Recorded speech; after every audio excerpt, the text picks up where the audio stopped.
Hello everyone, welcome back to another video here on Play on GAA with me, Seamus Brady. In this video, I'm going to be giving my preview and prediction for who I think is going to win the All-Ireland semi-final between Galway and Derry, taking place this weekend at Croke Park.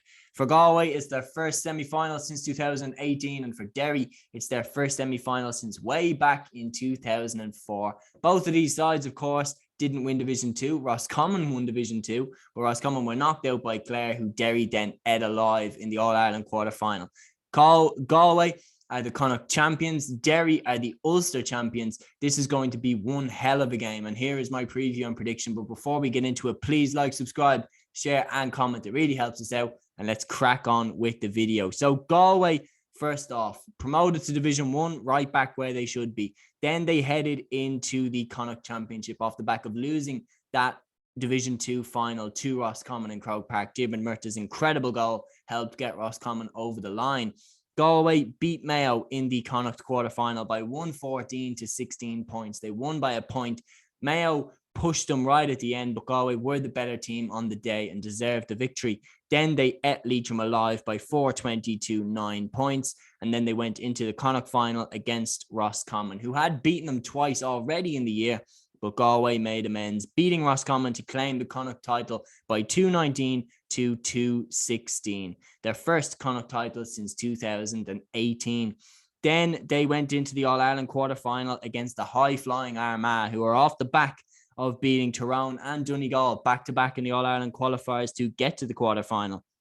And this game was an epic, and it will be remembered for years, partly because of the brawl, but as well because of the incredible football that was played on the day. Both sides back and forth. Both sides had periods on top. Galway had the game in the bag.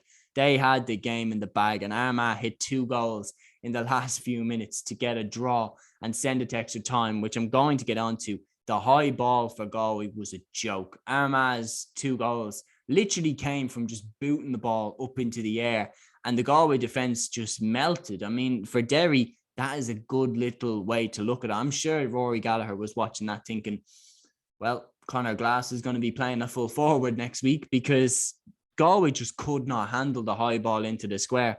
But anyway, Galway hung on and then managed to fight back to send the game to penalties during extra time. Killian McDade's superb goal in extra time and his late point sent the game to penalties. And Galway stepped up and converted all of their penalties to go on to the next round. Matthew Tierney scored the last penalty to send them on their way. Overall in the championship, Galway have scored 9 goals and 74 points, conceding 559. On average, they have scored 219, and on average, they have conceded 116.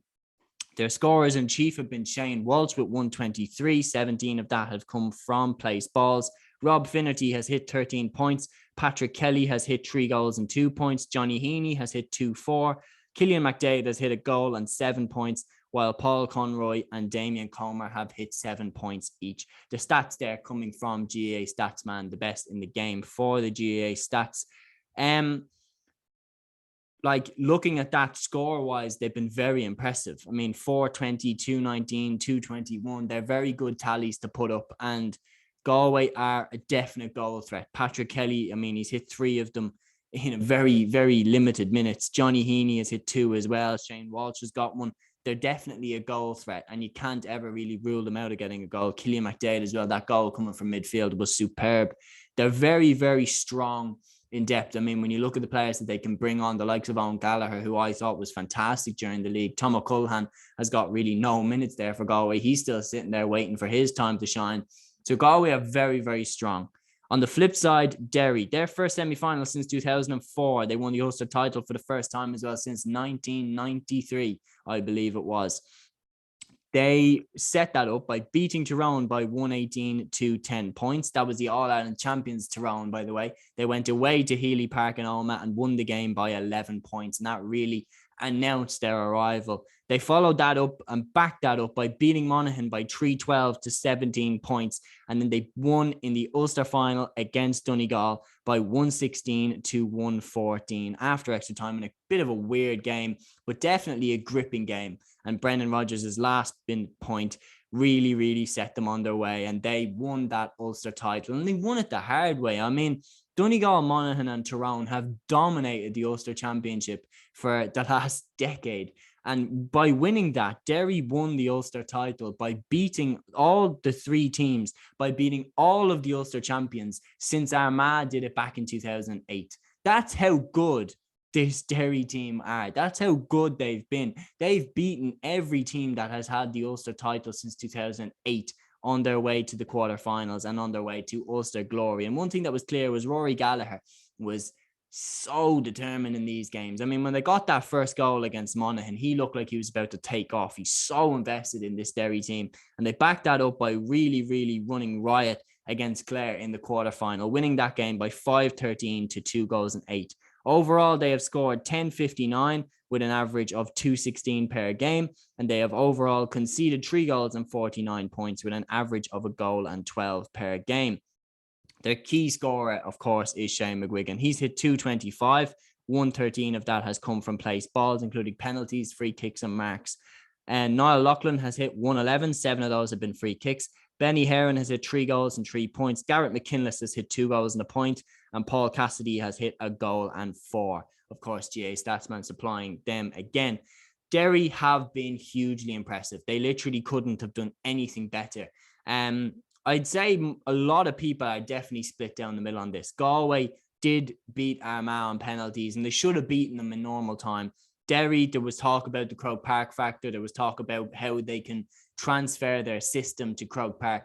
And I don't think Clare were the toughest test necessarily for that. And I think they actually were blessed that they got Clare, because this whole defensive system, it can work better in the provincial grounds because there's not as much space. Croke Park is a massive, massive pitch, and it's harder to put in that defensive system in Croke Park. And we saw what Dublin did to Tyrone in 2017 on the open Croke Park pitch. They suffocated them, boxed them in, the Tyrone couldn't get out.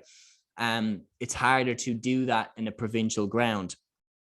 Derry against Clare, I think, have really got almost like a trial run in the sense of how to, adapt their system to Croke Park, because, like, no disrespect to Clare. Clare have been excellent this season, and getting to the quarterfinal was an amazing achievement for them.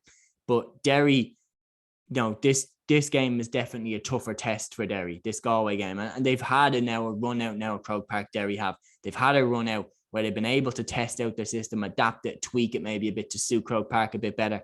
And they hit 5 goals. So they've shown that attacking wise, they can put up numbers. My only concern for Derry is their lack of point scoring. Their average points has been 59. Sorry, the total score has been 59 points, whereas Galway have hit 74 points. Their average point tally is 16 to Galway is 19.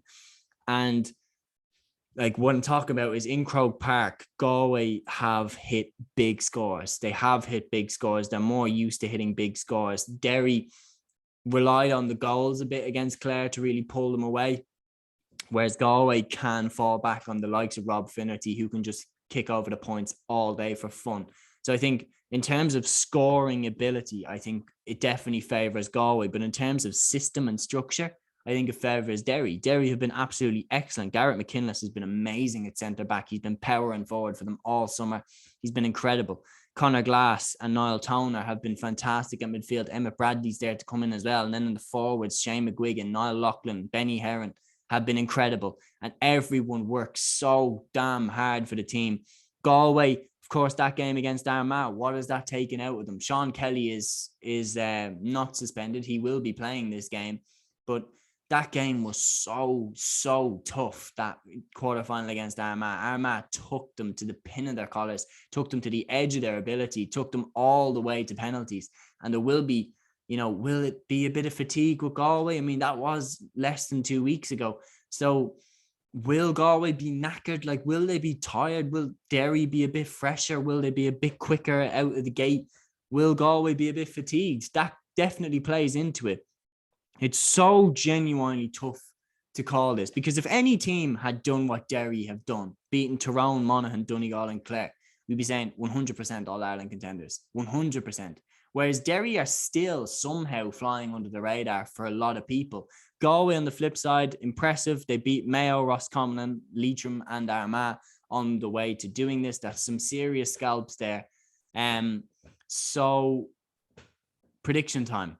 I am just about going to go with Galway. I'm just about going to go with Galway. I think Derry will take them to the absolute edge, but I just think Galway's strength and depth is so important here. The likes of Owen Gallagher to come off the bench, the likes of potentially Tom O'Callaghan to come off the bench, that can just give them that injection when they need it. Whereas Derry, they're missing the likes of Kieran McFall. Why isn't Emmett Bradley starting? Is he not fit? Like there's key players missing there for Derry. Kieran McFall was so crucial to their system during the league, and he's not been playing any championship footballs. Galway, on the flip side, they have this strength and depth that they can bring on. So I'm just about going to go with Galway. Just about. And I mean like extra time.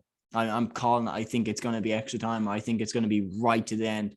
Galway and Derry, they're so evenly matched. Their roots here have been amazing. Derry have been fantastic all season, and they really deserve to be here in this semi-final. And what a boost it would be if they could get to the final and win it almost. But that would be incredible. But I'm just going to go with Galway to win this one. I think Galway have more scoring ability than Derry do. And that's why I'm going to go with Galway to win this game. Just about. But yeah, I could be wrong. I'm very, very, very open to the fact that I might be. I think Derry are absolutely capable of winning this, but I'm just going to say Galway, just about. But yeah, that's my prediction. Galway to win and to then face off against Kerry in the final. That's my prediction. Do get involved in the comments below. Let me know who you think is going to win this game. Get involved in the discussion. And until next one, guys, here on Play on GAA, take care.